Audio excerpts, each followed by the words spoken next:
Bwthyn bach a nwyl ar ochr y bryn, ei do sydd o well ac mae wyneb yn wyn, ac yno yn trigo mae'n hariad fach lon, a dyma'r creaduriaid sydd o gwmpas hon.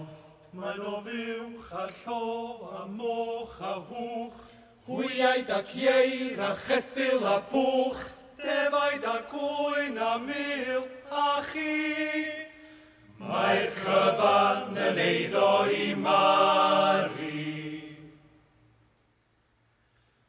Enw'r ryw eitha sydd bob amser yn llon, a gwyn ar ei wyneb, a'i bwys ar ei ffon. A chroeso i bawb a ddelato a rydd, tra Mari yn brysur o'i gwmpas bob dydd, gyda fiwch a'r llo a'r moch a'r hwch, hwyaid ac ieir a cheffil a bwch, defaid a gwyn a mil a chi. Mae'r cyfan yn eiddo i Mari. Esato i noson i mofyn ei ferch, gan ddwedid mai hi oedd gwir eilyn fy serch. Wel ceinen o'r annwl, wel ceinen o'r tad, a chei gyda hi y stoc orau'n y wlad. Fe geir fiwch a'r llo a'r moch a'r hwch, hwyaid ac ieir a cheffil a bwch, defaid a gwyn a mil a chi.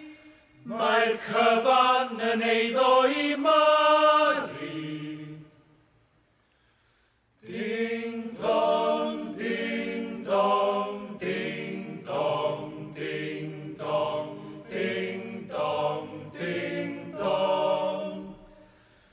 Y fori fe genir hen glychau y llan, a phobl y pentre yn tyru'r fan.